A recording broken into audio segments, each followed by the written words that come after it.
Katatapos lang ng o-taking kahapon ng mga estudyante, no, na nung batch December batch August 2023.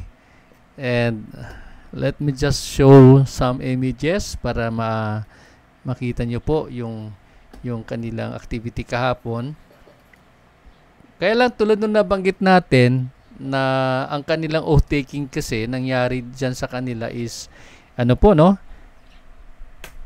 online.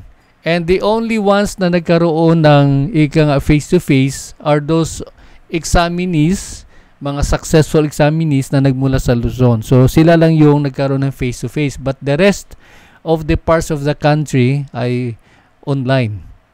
Yan po, mula doon sa Visayas hanggang Mindanao, online po yung examination. So ito po yung sila, some of them, hindi ko lang ma-capture lahat. Ayan. And then ayan, no, ito na yung sila yung nanunumpa na, no? Sino mga estudyante natin dito? Ito, hindi lang makita, no? Isang estudyante natin ito. Nanumpa na sila, no? So ganun po.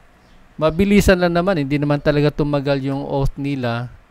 Pero yun, tulad ng binabanggit ng DOH, kahit na kayo ay pumasa, pag wala kayong panunumpa ng katungkulan, hindi kayo makonsider ng DOH na kayo ay ganap na mga LMT. Kaya yun po, yung kanilang inaasam-asam na oath taking ay naganap kahapon. Okay, excited sila talaga, sa totoo lang. Ayan po. So, ewan ko lang kay mga kilala kayo dyan. Anyway, tuloy tayo sa ating talakayan. Tayo ngayon ay patuloy na mag-aaral patungkol sa pathology on organ systems. And ating kahapon na napag-usapan na natin patungkol doon sa skeletal system, pero hindi natin yun na kompleto. We'll try to get back to that. Tuloy tayo, and tayo ay nagtapos kahapon dito sa bandang bahagi po ng osteoarthritis. Ayan. Okay, so what do we have here? Anong ibig sabihin ng osteoarthritis or OA?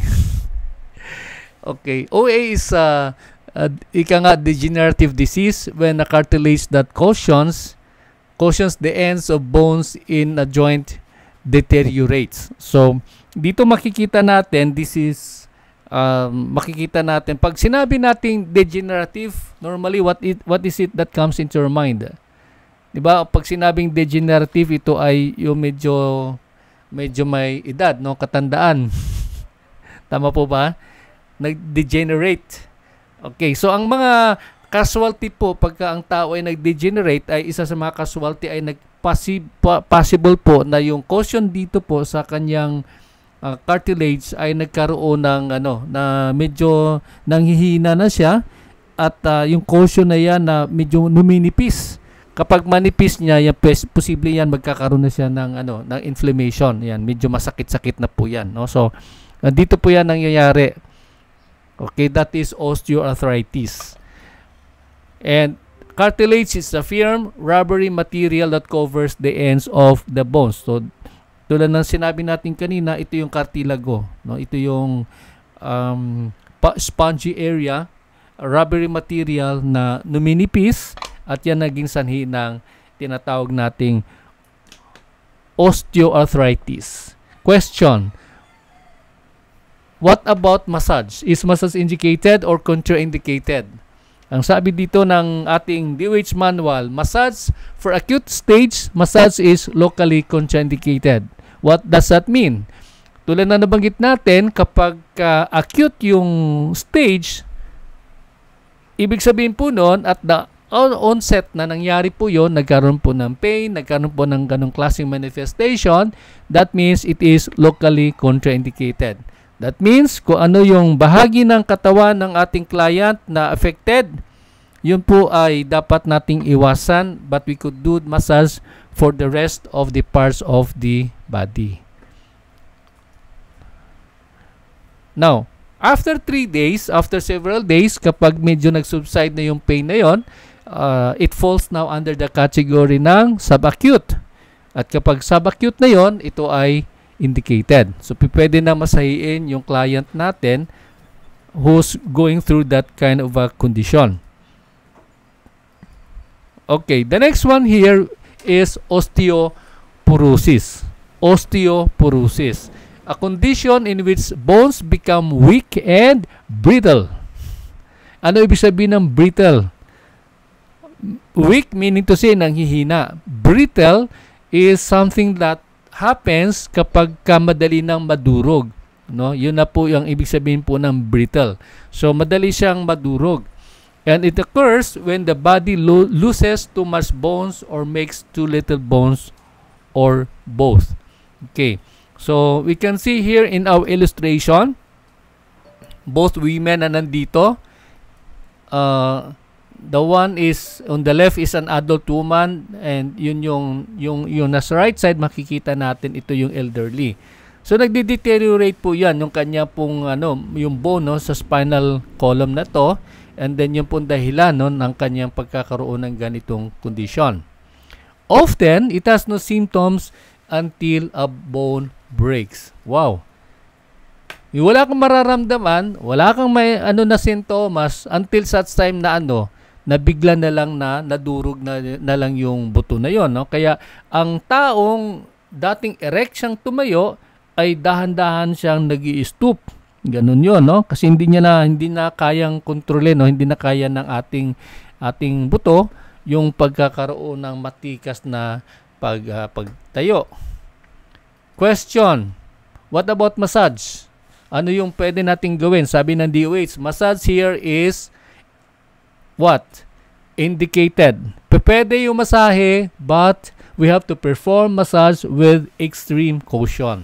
Ibig sabihin nun, may mga pag-iingat.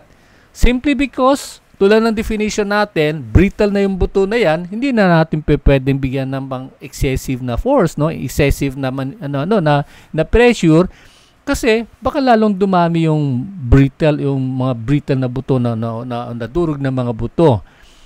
Kaya yun po. Siyempre, common sense would dictate kapag elderly naman talaga, wala naman tayo dapat gawin ng mga very hard na mga pressure, no? Very light lang, very gentle, in fact, soothing na massage, kasi yun lang ang kanilang kinakailangan. What we have here? The next one is tendinitis. Ano ibig sabihin ng tendinitis? This is a condition in which the tendons are inflamed, irritated, or swollen. Okay, so ito ay isang halimbawa ng tendon. Pag sinabi nating tendon, ang kanyang connection mula sa buto patungo sa muscle. So, yan po. Okay, ito yung cartilage. Pag cartilage naman, mula sa buto patungo sa buto. Yun yung kanyang connection. But kung ang connection ay mula sa buto patungo doon sa muscle, yan po yung tendon. And in this case, ito yung nag-inflame, no? The tendon, kaya ito itinuring na tendinitis. Okay? Nagkaroon siya ng inflammation, nagkaroon siya ng irritation, at nagkaroon din siya ng swelling. Okay. So, ano yung mga sanhi? Ano yung dahilan? No? It occurs when the tendon is overused, kung laging nababatak siya, or there's a sudden trauma, nagkaroon ng injury, or due to medical conditions. Sanhi, no, effect, katulad nung halimbawa, very common yung diabetes. No? So, yan po ay isa pong pwedeng maapektuhan.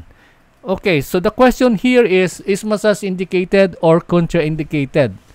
What is the answer? The answer here is, according to DOH, for acute tendinitis, massage is locally contraindicated. However, the moment it after several days, nag-subside na yung pain na yan, yung kanyang mga manifestation hindi na masyado alarming, then that becomes or that falls under indication, no? Indicated na yung massage. Pwede nang masahiin yung parte na affected. The next one we have here is tenosynovitis. Tenosynovitis. What is tenosynovitis? Again, this is another form of inflammation. Ang inflammation na yan ay ganun pa din, nasa tendon. However, ito ay nangyayari doon sa surrounding synovial sheath. no, synovial sheath. So nandito para the area to, no. And then dito nga sinasabi dito, tendons are strong cords that attach to muscles and bones. Okay?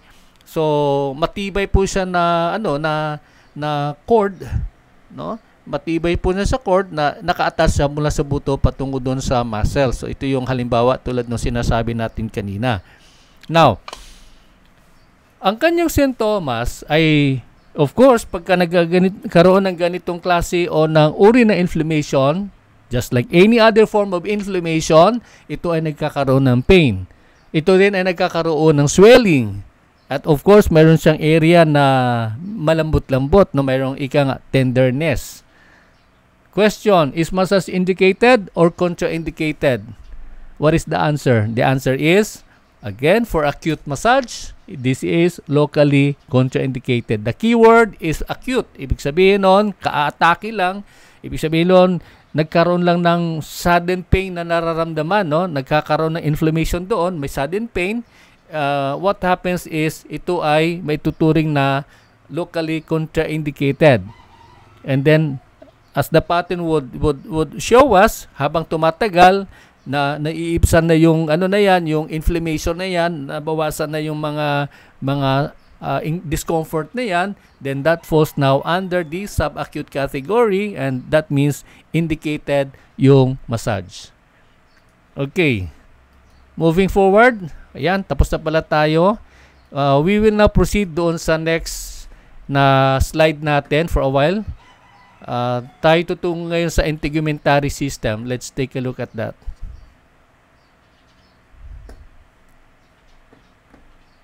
We are now here sa slide ng sa ating pagpapatuloy ng pathologies, no, pathologies of the in the body systems, organ systems. At here we are right now sa pathology on the integumentary system.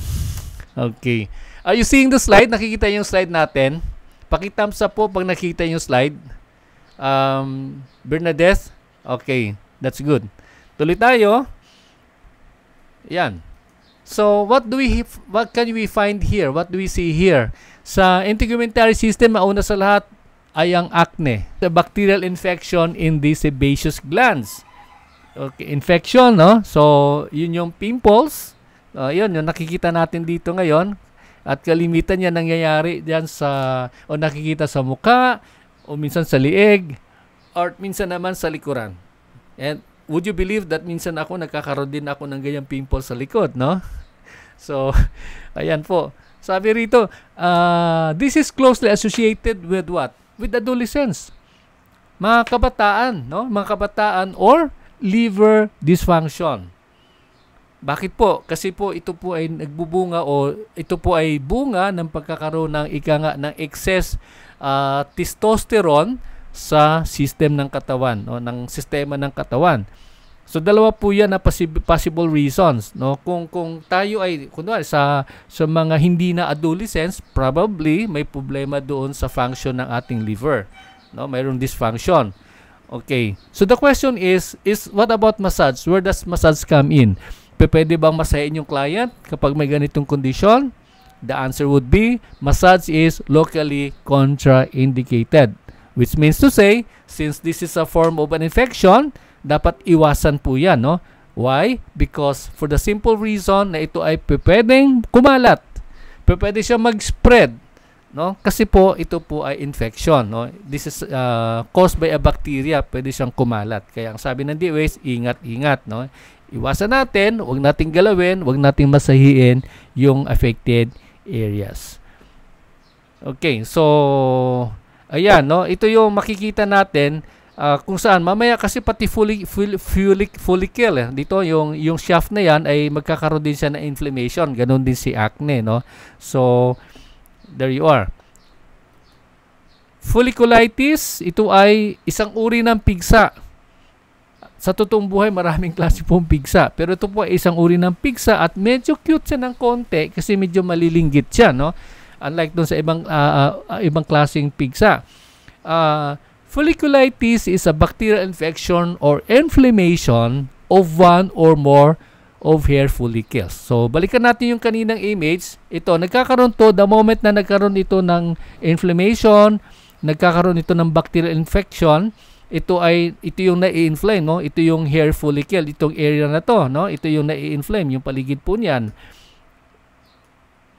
And then, mukha nga siyang pimples, pero ang kakaiba lang niyan ay nasa gitna po niyan ang hair, no? Kasi sabi natin kanina, yung hair follicle, no? Yun yung nagkakaroon siya ng inflammation. So that's what we can see here in our illustration. Question, what about massage? Is massage indicated or contraindicated? Ano ang sagot? Ang sabi ng DOH, massage is locally contraindicated. So, parang pareho sa acne, no? Almost pareho siya, no? So, big sabihin nun, locally contraindicated. And the probable reason is this is because pag once ginalaw mo yan, pwedeng kumalat, no? Since this is a form of inflammation caused by a bacteria. Ayun po. Ang sumunod naman, again, this is another form of a pigsa, no? Ito ay medyo mas kuya ng mga pigsa kasi medyo malaki-laki, no? Ang tawag dito ay boil. Okay. Boil, like acne, are local staphylococcus infection. Pag staphylococcus, again, this is a bacteria. However, sabi rito, unlike acne or acne, they are not adolescence or liver dysfunction caused. So, walang kinalaman po yan sa pagiging adolescent, walang kinalaman po yan sa dysfunctionality ng liver. Ibig sabihin nun, hindi masyado na naka-function na yung liver na yon, no? And ang tanong dito ngayon is, what about massage? Is massage indicated or contraindicated? And the answer here is, according to the DOH manual, massage is locally contraindicated. However, care must be taken to make sure that the infection is not systemic. Pagka ang infection ay laganap, that falls under the category ng systemic. At kapag systemic, meaning to say, hindi po pwedeng masahiin yung buong katawan. Pero kapag isolated naman, ibig sabihin isang area lang mayroon. Kunwari, sa bandang puwitan, yung gano'n, no? Madalas doon yung nangyayari minsan, ito ay itinuturing na locally contraindicated. That means to say, pwede nating hagurin, pwede nating masahiin yung ibang parte ng katawan ng ating client, provided we don't touch the pigsa area, no? Yung boil na yan, no? Ayan. Yeah. Yes. The next one is warts. Ito ay ang ika nga sa Tagalog ay kulugo. Okay. So, ano ang ibig sabihin ng kulugo? Ang kulugo ay these are abnormal mass tissue or neoplasm, ika nga, that arise from the keratinocytes or meducell type of epidermis na nasa surface level ng katawan ng tao, no? Kasi na ito matatagpuan sa epidermis, no? Karaniwan nakikita po natin po yan at kung mapapansin po natin, medyo slow ang kanyang paglaki, no? It takes years and years, no, bago siya lumaki. Sometimes talagang hindi na siya lumalaki. However, we have to be careful about this kasi this one is highly contagious, no? Kasi ito po ay it's a form of caused by a virus, no? Pwede siyang talagang nakakahawa siya, no? Kaya ang sabi ng DOH, well, when it comes to massage, kinakailangan locally contraindicated. That means wag niyong gagalawin yung area na yon. Okay? Kasi po, tulad ng sabi rito, pwede tayong mahawaan, pwede natin makuha po yan, and the moment we get it, then that stays there for a long time. Okay? Hindi po siya maaalis ng basta-basta. Although, minsan may mga commercial tayo nakikita, paano alisin, yung ganun. But, normally it takes years. Ang tagal po niyan. At saka hindi naman talaga sa medyo alarming. Kaya lang po, as we said, it is highly contagious. Okay, tuloy tayo. Dito naman tayo ngayon sa dermatitis. Pag sinabing dermatitis, ang inflammation ay nasa skin, nasa surface ng skin. And also, this one is also known as eczema. So dermatitis or eczema is an umbrella term for inflammation of the skin. Any form of inflammation in the skin, pwede siyang ma-consider, pwede siyang maituring na dermatitis, pwede siyang maituring na eczema. Okay, so this is a type of atomic dermatitis. Yung eczema is a type of atomic dermatitis, or allergy. However, hindi po siya nakakahawa. Ulitin ko, no? Yung eczema hindi po siya nakakahawa. So we can see here in this illustration, ito po 'yon, yung eczema na 'yan, no? And then meron dalawang types, no? May dalawang uri na eczema. Meron yung tinatawag na dry eczema at may tinatawag din siyang blister or weepy edema. Pag sinabing blister weepy edema o yung dry edema, natural, matuyo-tuyo siya, pero yung blister or weepy medyo medyo may moisture ng kaunti. Okay? Kaya nga weepy, no? Kaya nga weepy. The question is, what about massage? Is massage indicated or contraindicated? The answer would be for inflamed lesion, or ito yung pamamantal na yan ay may inflammation, then that becomes locally contraindicated. Okay? Pero kung may rashes at yung pag-spread niya ay sa ibang parte na ng katawan, then according to the manual, ito ay systematically contraindicated. Wait until such time medyo humupa siya, then you could do the massage. But however, at the time na mayroon siyang ganong klaseng condition, nagkakaroon na siya ng rashes, kumalat na sa buong katawan, and that means take a little bit of time, hayaan yung gumaling muna, and then saka nyo siya pwedeng masahiin. Okay, so the only difference is kapag ito ay dry eczema. Pag dry eczema, walang problema, pwede mo siyang masahiin regardless of the situation. Okay. Ayan, so locally contraindicated. The next one here is hives. Okay, ano yung hives, no? So take a look at this image. Ito yung itsura po ng hives, no? Ayan po. And then ano ang Tagalog po ng hives ay pantal, no? Yung pantal sa katawan ng tao. And these are inflammatory skin reaction to an allergen. Ito ay nagkaroon ganitong klase ng reaction. Ito ay sanhi ng allergy, no? May mga tao kasi na medyo sensitive yung kanilang balat, no? Pagka ito ay may nahawakan silang pollen ng bulaklak, yun, nagkakaroon siya ng ganitong reaction, no? Or posible because of an emotional stressor. Ayan, no? Alala ko sa akin, pag ako ang nagkakaroon ng mga stress paminsan-minsan, nagmamanifest po yan sa singaw. Yan. Pagka ganun po yan, pag may singaw na ako, sandali. Parang ano ko na yun, self-check ko na yun, no? Ano kayang stressor na sa ninito, no? Anong dahilan? Pero dito po sa hives, ito po ay dahilan po against sa emotion, no? Kung ano yung kung may kinikimkim na galit, kung may mga pakiramdam na may takot, yung ganon, dito po nagmamanifest, no?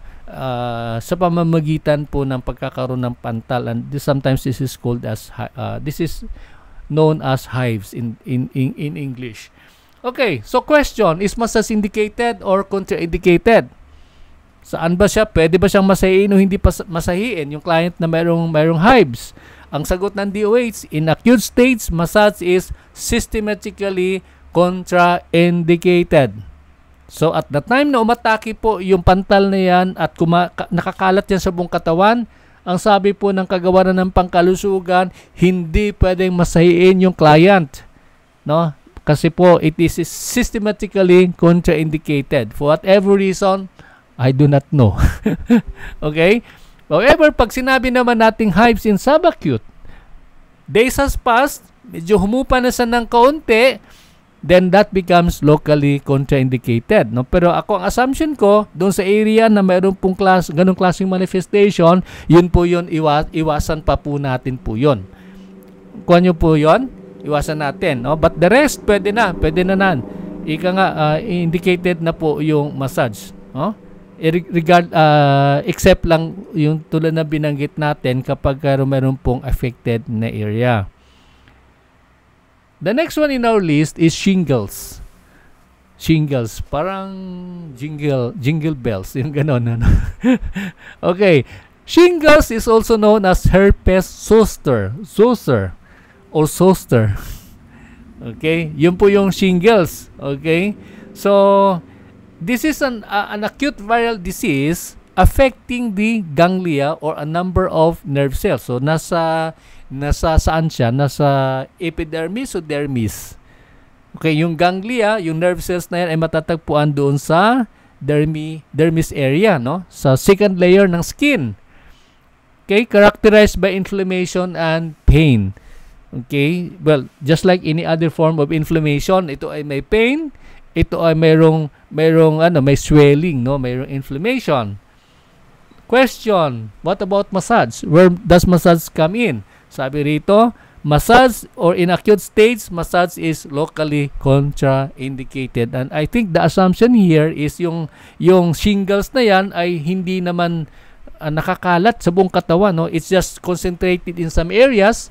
Kaya nga sabi dito, locally contraindicated. That gives us a leeway na pwede nating masahiin yung area na hindi affected ng ulcer or ng shingles. So, are you still following? Okay po tayo? Yan. Ang sumunod naman is athlete's foot or tinea pedis. In other words, ang tawag sa Tagalog ay alipunga. Ayun. So, what it is that comes into your mind when you hear that word alipunga? Of course, this is a type of a fungal infection. Pag sinabing fungal infection, ano pong affected area? Ang affected na area ay yung talampakan sa paa at pagitan ng mga daliri sa paa, no? Ayun po. And usually nagsisimula po 'yan ng pagkakaroon ng mamula-mula at medyo makatikati na blister, no? Yung may may parang konting sugat. Okay? So the question here is massage indicated or contraindicated? Okay, take a note, no? Ito ay isang uri ng fungal infection. Kaya sabi ng DOH, kailangan locally contraindicated. Meaning to say, you don't touch that area where there is that fungal infection, but you could do the massage in the rest of the areas of the body of your client. So, pwede po masahiin yung client natin provided we just don't touch the area na infected. Ayan. Ang sumunod naman ay blisters or paltos. In Tagalog, we call it paltos. I don't know in Visayan kung ano yung tawag niya, no? Nakalimutan ko na. Blisters are local swelling of the skin that contains watery fluid and is caused by burning, infection, what else? Caused by irritation. Parang katulad ko, kararating ko lang sa Jensan when I arrived from Iloilo at yun nga po, pagdating sa bahay, ang dami ko ng minamartilyo, ang dami ko ng tinatrabaho. Kaya after a few days, yun, nagkakaroon na ako ng paltos, no, sa aking kamay. Pero nawala naman po yan. Kunti lang nagkaroon ako dito somewhere, no? Kamamartilyo. Ayun, yan ang hilig ko eh, no? Magmartilyo, maglagare, gumawa ng kulungan ng aso. Ayan.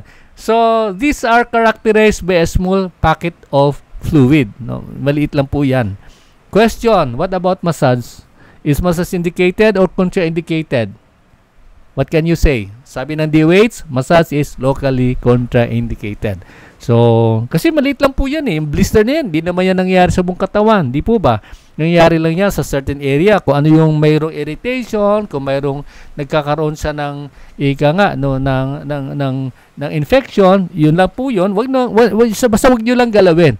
Hindi po yan magkakaroon ng complication. So, just focus on or probably work on other areas sa katawan ng ating client where you could do the massage. But just don't touch the area where it is where the swelling is or where the blister is. The next one in our list is psoriasis. I think that was the other day. I don't know if it comes from your class, but or if not in your class, in the other class. Meron tayong isang student na yun yung kanyang concern. Sabi po niya, meron daw siyang client na nag-mention sa kanya kasi nung kanya minamasay, napansin niya medyo scaly, no? May mga ganong condition. Kaya nung tinanong niya, sabi ng client is psoriasis po yan. May psoriasis po ako. Apparently, at that time, hindi alam nung ating therapist na hindi naman po nakakahawa yung psoriasis. Kaya medyo, siyempre, eerie lang sa tingnan, no? Tsaka galawin, no? Masayin kasi hindi naman siya normal talaga. Okay? So, Dito ang description ng DOH is ang psoriasis po ay contagious, is non-contagious. No, let me repeat that. Non-contagious, hindi nakakahawa, na uri ng chronic disease. Pag sinabing chronic, paulit-ulit na sumusulpot, paulit-ulit na nagpapakita, pabalik-balik po yan. Okay? At nagkakaroon po siya ng inflamed lesions, no? Yung tissue niya, kaya ang kanyang appearance ay parang silvery, para siyang kaliskis, no? Silvery white scabs of dead skin. No? So, paano siya nakukuha? Paano siya nakukuha? Kalimitan po, wala naman po kasi ito, sabi nga, non-contagious po siya, hindi po siya nakakahawa, kaya po ito ay normally na-acquire through hereditary means, no? Mana-mana, no? Namana ng ating mga kanunuan, no? Ng mga magulang, yung ganon. Kaya nagkakaroon po ng psoriasis yung tao. At ito ay matatagpuan karaniwan sa elbow, sa tuhod, sa scalp, sa ulo, and genitals or even the buttocks, no? So doon po karaniwan nagmamanifest po yung psoriasis.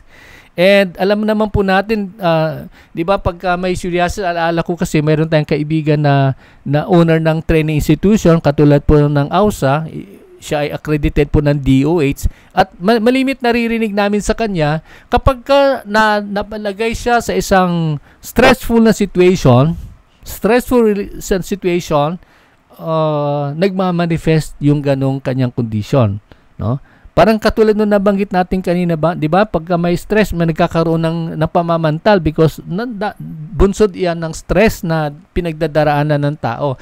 Yung nabanggit ko naman kanina, kapag ako na-stress, minsan yung nga, nagkakaroon ako ng singaw. That is because of the stress that I'm going through. Pero dito po, kapag ang isang client ay meron na po siyang embedded na po, talagang nandun na sa kanyang katawan yung ganong condition, nag-aantay lang po ng another stressful situation para ito'y muling mag-manifest, no? Muli siyang magpakita. Kaya yun po. Question, what about massage? Is massage indicated or contraindicated? Ang sabi ng DOH, yes, massage is highly recommended. That means massage is indicated provided walang open wound. Kasi minsan sa scale na yan, minsan nakakamot-kamot po yan, kaya nagkakaroon siya ng infection, nagkakaroon siya ng wound, nagkakaroon siya ng sugat. But yun po, according to the DOH manual, for as long as walang open wound, for as long as walang ganong klaseng condition, yes, massage is highly recommended. Massage is indicated in the sense that hindi naman po siya contagious. Okay. So, ang sumunod naman ay burns. Ano yung burns? Yun yung nasusunog na balat. And if we look at later sa mga illustrations natin, may mga tatlong uri yan. Doon ba may first stage, may second stage, and then meron din tayong tinatawag na third stage na burn. Okay? And what are the causes for this? Ano yung dahilan nagkakaroon ng sunog? We have several reasons. Number one is because of what? Yung heat or dry heat, o minsan yung araw, no? Yung overexposure to the sun, and sometimes caused by electricity, no? Pag na-expose ka doon sa kuryente na nagkakaroon ng mga nagkakaroon ng grounded wire, radiation, pwede rin, and toxic chemicals, no? So these are the elements that causes burns to occur. Okay.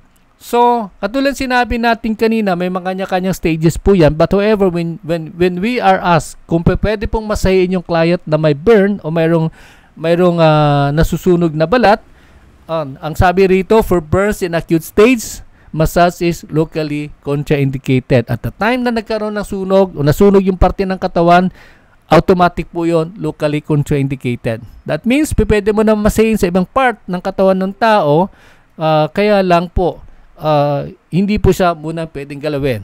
Kaya lang sabi naman po dito, kapag ito ay dumako na sa subacute stage, which I think we have to qualify kasi ang ating definition na acute, di ba, 3 days afterwards, no, pwede na. Pero yung wound caused by burns, it could take weeks and even months, no?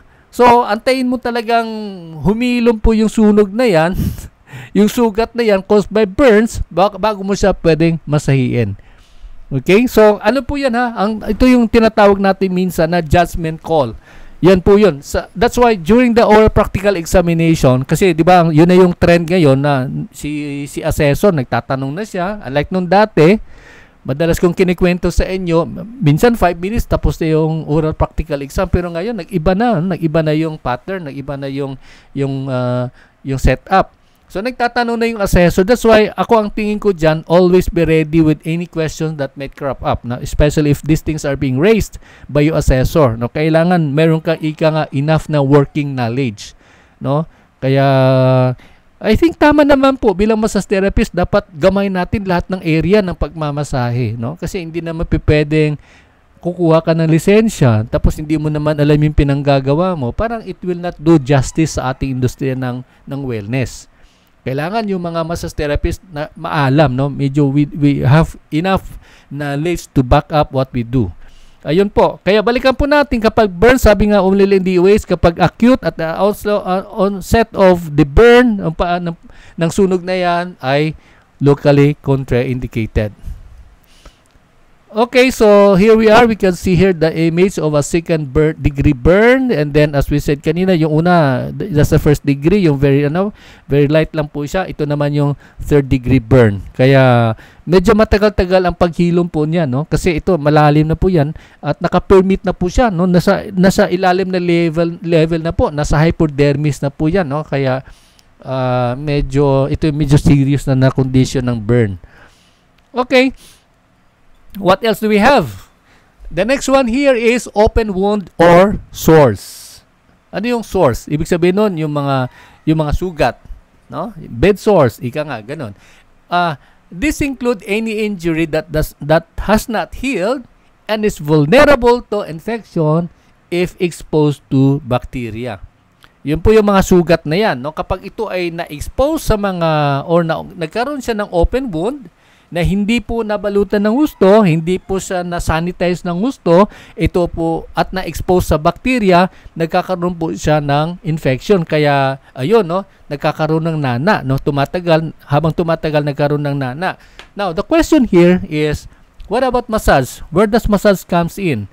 Dito po, kapag unhealed injury with bleeding, ito ay talagang medyo dinudugo-dugo pa, ang sabi ng DOH, massage is locally contraindicated. And I think I will have to qualify by saying any form of open wound, kahit na anong sugat po yan, no, wag na nating intayin po na kaya may mga bleeding pa yan. Hindi, open wound na yan, sugat na yan, whatever the other conditions are, pagka open wound at may bed sore, mga ibang uri ng sores na yan, locally contraindicated. Iwasan po natin yung area na yan, so that we will not incur mga other damages, no? Hindi magkakaroon ng paglala ng situation.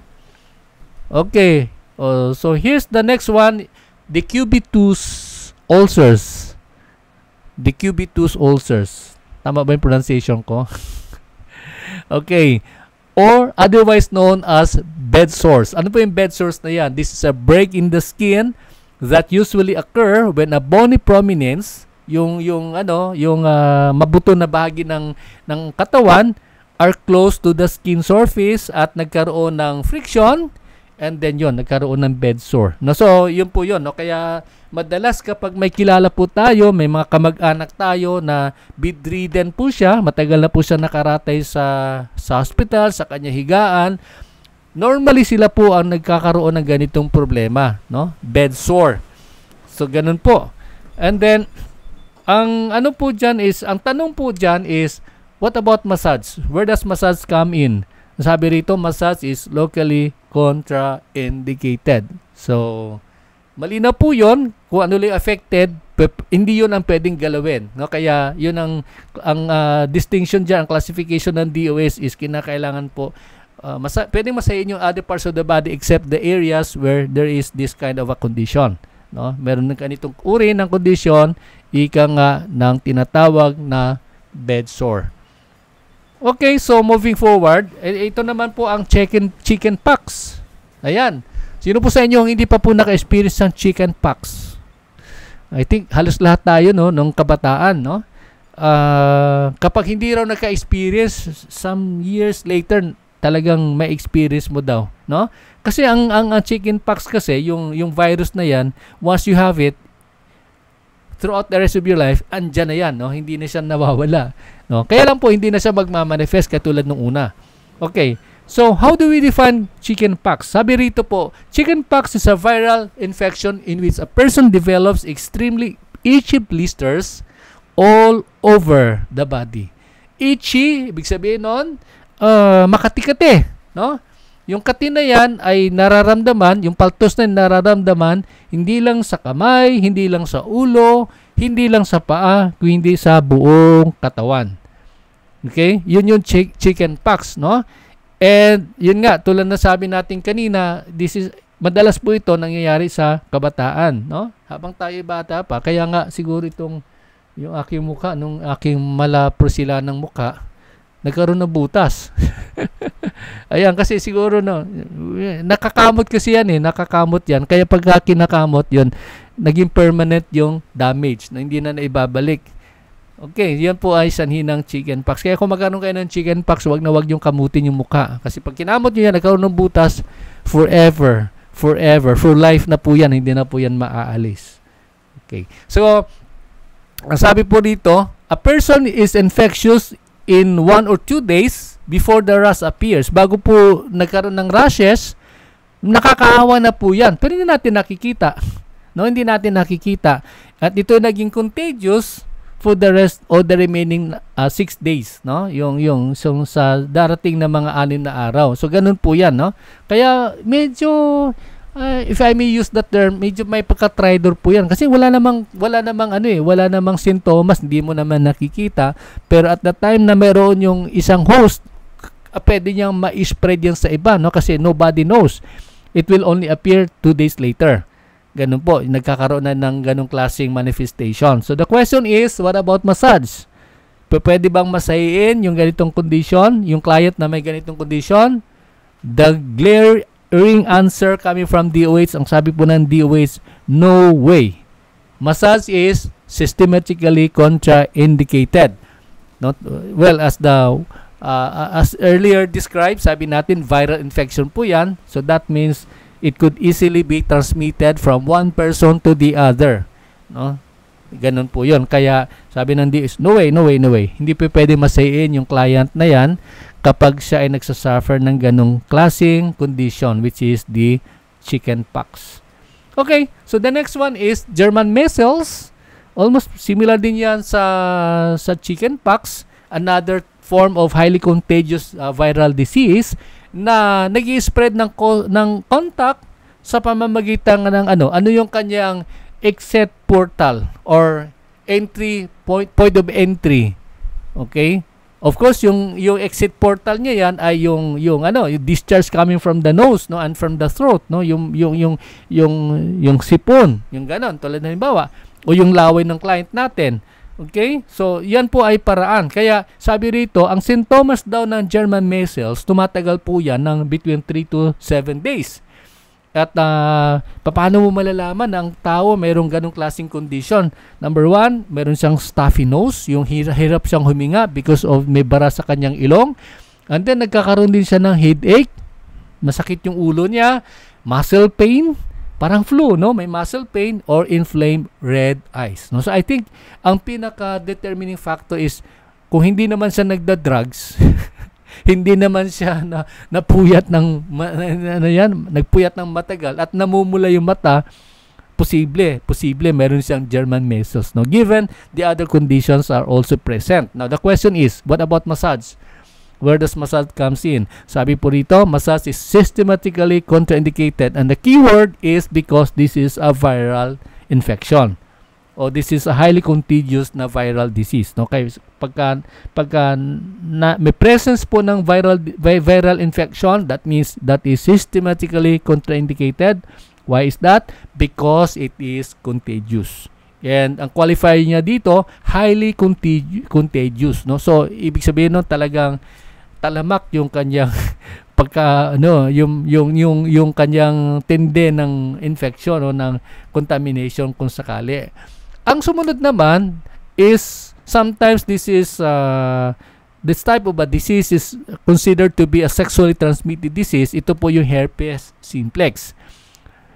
Again, this is a contagious viral disease na nalaganap lalo na doon sa sabi nga natin, this is sometimes or oftentimes this is a sexually transmitted disease, no? Why is that? Because ang kanya affected na area sa katawan ng tao ay ang mukha, ang bibig, and then yung kamay, and yung panghuli yung genitals, no? So yung ari ng tao, so doon siya, madalas po siya, no? Yun yung paborito po niya, and normally this happens among people who practice what we call promiscuous sex, no? Yung gano'n, no? Medyo perverted yung kanyang lifestyle.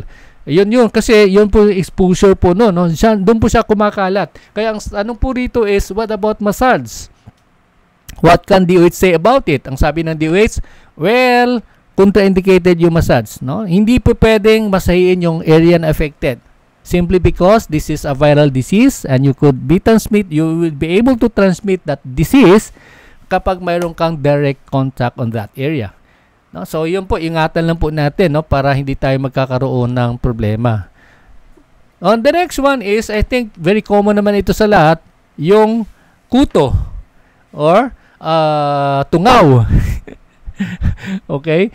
Lice or mite, no? Yung mga mites na yan, tungaw pala no? Kanina kasi tinignan ko, ano ibig sabihin ng mite na yan, no? Mga bed mice, yung mga parang bed bugs yan no? Yung pala tungaw ang tawag nun sa Tagalog. So these are tiny arthropods that drink blood. Yan, para silang mga Dracula. Pero hindi naman sila Dracula. Okay? So they are highly contagious and spread through close contact with skin or infected sheets or clothing. Kaya it is very wise thing to do kapag nagmasahe po tayo after one client, kailangan i-dispose mo na itabi mo na yung ginamit, no, yung mga used na linen, yung ganon. Kasi why is that? Kasi you really don't know, no? Kasi hindi mo naman nakikita po yun no, kahit na siguro gamitan mo ng unless probably if you use a flashlight, you look at the pero may insulto naman yung client noon kapag sinilis-silip yung ganon, di po ba? Pero ito nga po, nakakahawa po siya, highly contagious. Kaya ang tanong ng DOH o tanong natin sa DOH, what about lice and what about mites?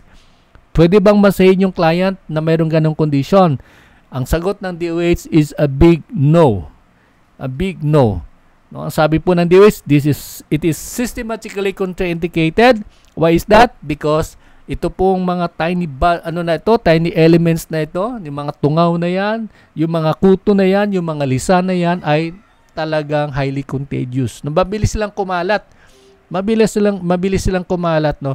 Kaya yun po, sabi po ng DOH, systematically contraindicated. You really have to wait until such time na wala ng ganong condition yung client before you could do massage to that person who is having that kind of a condition. Kuha po natin po yon. Okay, so ang sumunod naman ay edema. Okay, so what do we know about edema? Edema is simply yung tinatawag na manas or pamamanas. Okay? So paano natin malalaman? Ito po ayon dito sa DOH manual, ang kanyang description nito ito ay sa dami ng mga fluid na nasa tissue. So paano mo malalaman yung ganon? Pag pinipress mo kasi yung balat at hindi daw bumabalik, no? Normally pag ginano natin, di ba? Bumabalik sa dating niyang ayos. Pero dito po hindi bumabalik sa dating ayos. Kaya ang possible na causes ng ganitong condition na edema ay yung tinatawag na congestive heart failure or the vein is not working well.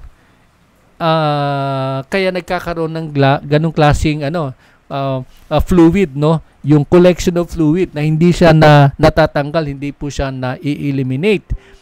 Okay? So, in this condition ng edema, what about edema? Pwede bang masahin yung client na may ganitong condition? Ang sabi ng DOH, edemas, for most edemas, karamihan po ng manas na ganyan ay locally contraindicated. Okay? Locally contraindicated particularly for pitting edema. No, tulad sinabi natin kanina, kapag diniin mo siya sa parte na mayroong pamamanas at hindi bumabalik, no, hindi siya nag-spring back, ang tawag po diyan pitting edema, no? So hindi po pwedeng masahin po yung client na may ganoong condition. But however, lucky for the client, pwede mo naman sumasiin sa ibang parte na hindi affected. Okay? So, for subacute edemas, until such time na medyo tumagal-tagal na po yung ganong condition, it falls now under the category ng subacute, then pwede nang masahiin. No? Indicated yung massage at that point in time. Okay, so yun po ang kabuuan ng ating discussion sa integumentary system. Medyo mahaba-haba po siya. Kaya lang, I hope you take note of everything that I said, no? Yun yung sinasabi natin, dapat yung inyong manual marami po siyang mga notes, no, marami po siyang kasi pag nagre-review kayo, mas maganda kasi na pag nagre-review yung mga pointers lang ang binabasa niyo. You don't have to practically read everything in your notes, in your manual. Nakuha niyo po 'yon. So ganun po kayo mag-aral, ha. Magno-notes kayo, and then kung ano yung narinig niyo na mga pointers, yun mamarkahan niyo para madali niyo matandaan. Okay? Yun po 'yon. And katulad ng binabanggit natin madalas is that you have to make sure that before you attend my class, you have to read your material before you attend my class. Kung tayo ay nagsisimula ng 12, then you start reading yung material probably at 11 o 10:30. Basahin nyo na po yun before I do the presentation. Bakit po? Kasi mas madali nyo ma-internalize at yung inyong ika nga sa English na recall is mas tumatagal kasi nagkakaroon ng reinforcement. No, yung narinig nyo, ay binasa nyo, narinig nyo, and then pag-uwi ng bahay o pagkatapos ng klase, basahin nyo uli, then lalong tumatagal yung inyong retention. Ika nga. That will be a very big help pagdating sa DOH oral practical examination. So, pagdating ng araw, medyo ang puproblemahin nyo na lang, paano nyo ipagtagpi-tagpi, you come out with an analysis para pagdating sa exam, kung analytical mo yung tanong, madali nyo sang sagutin. No, I think that is what we are going to do in the next few days. After the topic here, yun yung tingnan kung paano natin gagawin para kayo ay maging familiar doon sa HOTS na approach, no? Higher order thinking skills na approach ng ating pag-aaral. Okay? Para kahit na baliktarin mo yung tanong, kahit na anumang ayos ang pagtatanong, for as long as we understood fully well the concepts and the ideas behind these things, hindi tayo mahihirapan, no? Kasi ang focus lang naman masahe lang naman. Tsaka yung mga tackles natin, yung mga tinatackle natin dito ay na mga lang, superficial, no? Kaya nga tawag diyan basic, mga basic na mga topics. Kaya if you are tempted sometimes, no, kung kayo ay natutuksong medyo mag-aral-aral pa ng malalimang mga topic, walang problema po 'yun. Pero sa akin po, hindi po masyado makakatulong. No, just focus in the manual, just focus on what we're discussing here, and you try to just make some analysis, yung ikaw mismo tinatanong mo sarili mo, what if na ganon, and then para masanay ka na nagpo-process, no, nag-iisip, kasi yun yung hinahanap ng DOH, no. So ang ganyang ori ng pagsusulit ng DOH, no, kasi kahit na given high school graduate ang basic academic requirement, pero ang tansya ng DOH, sabi nila, kahit na nagmamasahe lang po yan, hindi naman lang, no? Kahit na nagmamasahe po yan, dapat alam din nila paano sila tumumbok ng mga iba't ibang mga condition, and then they'll be able to come out with alternative solution. Nakuha nyo po yun? I hope you're getting me, no? Nakukuha nyo yung aking mga mini-mention po rito, kasi yan po ang naging pattern na exam ng DOH. 100 questions, but mostly analytical ang kanilang mga pagtatanong. And blame it to UP. Binigay po nila kasi sa UP. Kasi nung kami nagbibigay ng mga tanong, lang, no, yung tanong kasi nung araw, I don't know if you've heard it from me, ang lahat ng questions ng DOH nagmumula sa institution. So how many are we? At the time, we're around 10 or 15 na institution. Lahat hiningan kami ng 1,000 mantakin mo yung sa manual, manipis na yung manual, gagawa ka ng 1,000 tanong. Hindi mo talaga maabot. Kasi napaka nipis ng manual to create 1,000 questions. Kaya lang po yung aming pamamaraan ng pagtatanong, most of us, we're doing it parang objective type. No? For example, what is the meaning of CEMT? Objective po yon. No? Who is the Secretary of Health? Objective po 'yon. Pero ngayon kasi maraming qualifier. Kaya I hope you will not be surprised whenever a question is asked, pagdating na analytical kasi, minsan ang sagot niya halos pare-pareho tama. Pare-pareho yung sagot. Kaya lang po, ang catchy question na yan ay in all of the almost the same answers, ang pinagkaiba lang maybe are letter or two. Yung ganun lang, no? May difference ng konti. Pero ang hinahanap ng DOH is the best answer. All answers might be correct, but what is the closest and the best answer? Yan po ang tinatawag na analytical, no? So, wag kayong kakabahan kasi hindi naman 'yon nakakatakot sa totoong buhay, pero kaya lang kailangan namin i-train kayo, sanayin namin kayo na gano'n, no? Kaya wag kayo masyadong nagre-react minsan nga, tama naman yung sagot ko, bakit mali naman yung ginawang sagot? Eh, meron lagi kasing best answer eh. Your answer may be correct, but there's always one best, and DOH will be looking for that one best answer. Nakuha niyo po 'yon? Nakuha niyo po 'yon? So, ganun lang po yung ating, ganun lang po yung gagawin natin. Kaya huwag kayong mag-alala. Alalayan naman namin kayo. Tutulungan namin kayo. Basta just have to cooperate with us and continue to study your lesson. As we said, and often been saying, siniseryoso namin yung pagtuturo at ganun din kayo. Dapat siniseryoso ninyo yung pag-aaral. Okay? Nagpupuyat kami lagi para mag-prepare ng mga ganitong materials. At yung even pag-check na inyong materials, talagang pinaghihirapan namin po yan, yung paggawa ng mga materials. Kaya lang po, tulungan po tayo. It's always a two-way process. Okay? Ilang buwan na lang naman yung inyong paghihirap. Kung ito ay maituturing yung paghihirap, ilang buwan na lang yung mga mga challenges na to. Pero like what I've been saying, kapag kayo naging LMT, angat ang inyong buhay. Mag-iiba na yung buhay. Lalo na kung marunong kayong gumamit ng inyong mga bagong kaalaman. Kuha nyo po yun. So, that will be all. I think we don't have much time for questions anymore. Wala naman, no? Okay na tayo? Are we good? Okay na tayo? Sige, ngiti-ngiti naman po dyan yung iba. Kasi minsan pag tinitingnan ko yung iba, hindi mo malaman kung ano yung, kung galit ba yan o nagtitimpi ba yan. Kaya minsan naman, smile naman kayo dyan, ngiti-ngiti naman kayo para yung iba nga nagtatago na nga hindi na nga nagpapakita pero sige lang, okay lang kasi baka mamaya mahina naman yung signal, no? Kaya yun, lang kapag nagpakita naman kayo, dapat medyo dalas-dalasan yung ngiti, no? Para kami naman nandito nagtuturo, medyo encourage naman kami, no? Yung ganado naman kami. Okay pa po yun? Do we agree on that? Okay, so that will be all for today. Just to recap, we have learned so much about the various pathological conditions. Napag-aralan na natin yung sa muscular system, napag-aralan natin sa skeletal system, and we just a few minutes ago, we're done with the integumentary system. Ang mahalaga lamang, I will not encourage for you to memorize all this, pero mahalaga lang, we already have a working idea kung ano-ano yung pwedeng gawin, no? It's either dalawa lang naman yon, contraindicated or indicated or contraindicated. Kapag contraindicated naman, dalawa lang naman ang classification, no? Either that's locally contraindicated or systematically contraindicated. Nakuha niyo po yon. And then yung pattern, kapag nilagay ng DOH na ito ay contraindicated, chances are, or kapag ang condition by the way is acute, chances are after a few days naging subacute. Kapag acute, locally contraindicated. Kapag naging subacute, nagiging indicated. Nakuha niyo po yun. Parang nalito na rin kaya. Hindi naman kayo nalito kaya.